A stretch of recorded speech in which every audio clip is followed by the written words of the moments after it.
ओम नमः शिवाय। श्री शाम सदाशिव प्रणमस्तु। श्रावण मास महाअमात्य के 17वें अध्याय के अंतर्गत श्रावण मास की अष्टमी को देवी पवित्रारोपण, पवित्र निर्माण विधि तथा नवमी कृत्य का वर्णन किया गया है। शिव जी बोले, हे देवेश, अब मैं शुभ पवित्रारोपण का वर्णन करूंगा।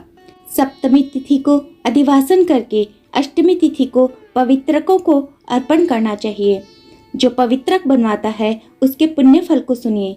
सभी प्रकार के यज्ञ, व्रत तथा दान करने और सभी तीर्थों में स्नान करने का फल मनुष्य को केवल पवित्र धारण करने से प्राप्त हो जाता है, क्योंकि भगवती शिवा सर्वव्यापिनी है। इस व्रत से मनुष्य कभी धनहीन नहीं होता, उसे दुख पीड़ा तथा व्याधियां नहीं होती, उसे शत्रुओं से होने वाला भय भी नहीं सताता और वह कभी भी ग्रहों से पीड़ित नहीं रहता। इससे छोटे बड़े सभी कार्य सिद्ध हो जाते हैं। हे वत्स, मनुष्य तथा राजाओं के, विशेष करके स्त्रियों के पुण्य की वृद्धि के लिए इससे श्रेष्ठ कोई अन्य व्रत नहीं है।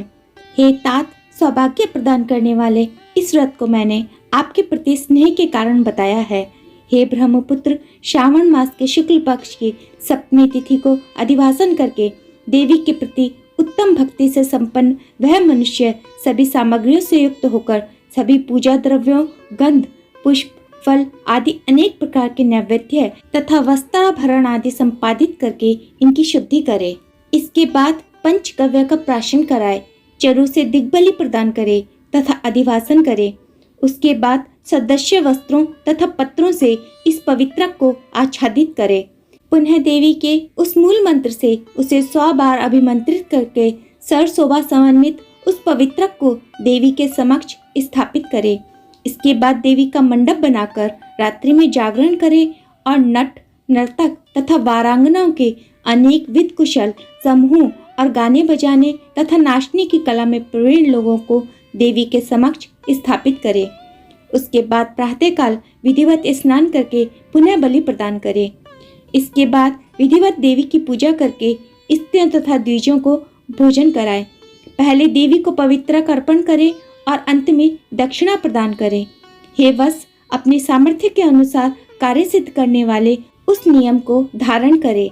राजा को प्रयत्न पूर्वक स्त्री के प्रति आसक्ति, जुआ, आखेट तथा मांस आदि का परित्याग कर देना चाहिए। ब्राह्मणों तथा आचार्यों को स्वाध्याय का और वैश्यों को खेती का कार्य तथा व्यवसाय नहीं करना चाहिए। 7, 5, 3, 1 अथवा आधा दिन ही त्याग पूर्वक रहना चाहिए और देवी के कार्यों में निरंतर अपने मन में आसक्ति बनाए रखनी चाहिए। हे मुनि सत्तम, जो बुद्धिमान व्यक्ति विधान पूर्वक पवित्रारोपण नहीं करता है, उसकी वर्ष भर की पूजा व्यर्थ हो जाती है। अतः मनुष्य को चाहिए कि देवी परायण तथा भक्ति से संपन्न होकर प्रत्येक वर्ष शुभ पवित्रारोपण अवश्य करे। कर्क अथवा सिंह राशि में सूर्य के प्रवेश करने पर शुक्ल पक्ष की अष्टमी तिथि को देवी को पवित्र अर्पित करना चाहिए। हे सनत कुमार, इसके ना करने में दोष होता है, इसे नित्य करना बताया गया है। सनत कुमार बोले, हे देवों के देव, हे महादेव, हे स्वामिन, आपने जिस पवित्रक का कथन किया वह कैसे बनाया जाना चाहिए, उसकी संपूर्ण विधि बताएं। शिवजी बोले, हे सनत कुमार, स्वर्ण, ताम्र, चांदी, रेशमी वस्त्र से निकाले गए कुश, काष्ठ अथवा ब्राह्मणी के द्वारा काटे गए कपास के सूत्र को तिगुना करके फिर उसका तिगुना करके पवित्रक बनाना चाहिए। उसमें 308 तारों का पवित्रक उत्तम और 270 तारों का पवित्रक माध्यम माना जाता है। 180 तारों वाले पवित्रक को कनिष्ठ जानना चाहिए।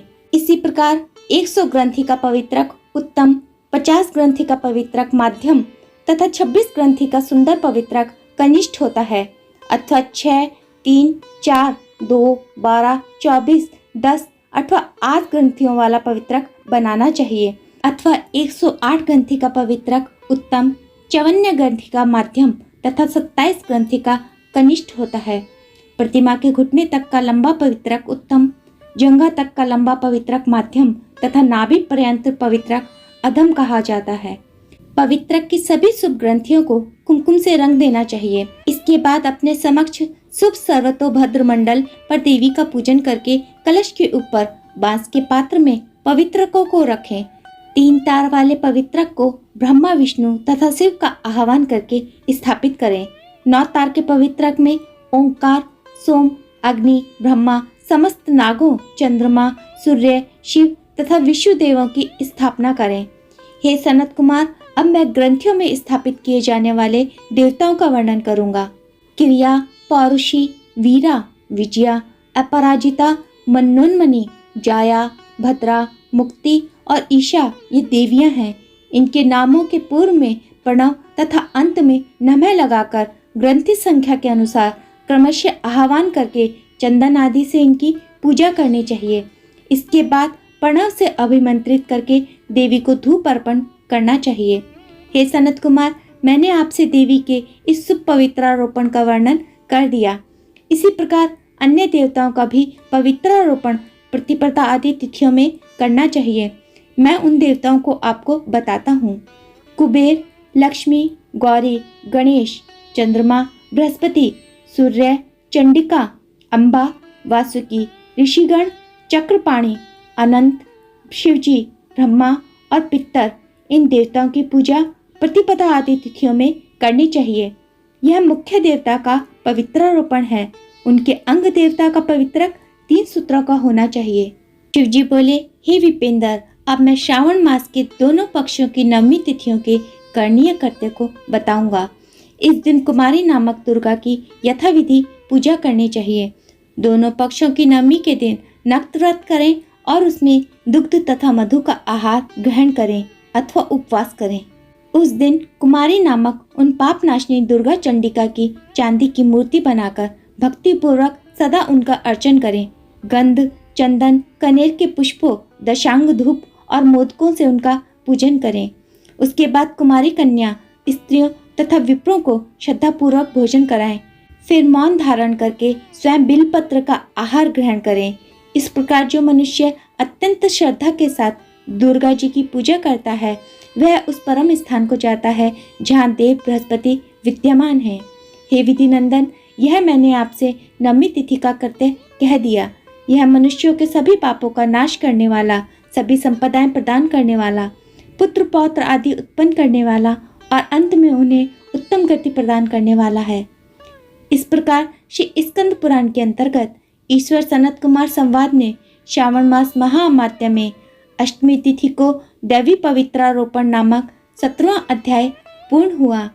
सावन मास के इस पवित्र महीने में सावन मास महाअमात्य की कथा सुनने वालों की सभी मनोकामनाएं भगवान महादेव की कृपा से पूर्ण हो जाती हैं। हर हर महादेव, जय भोलेनाथ।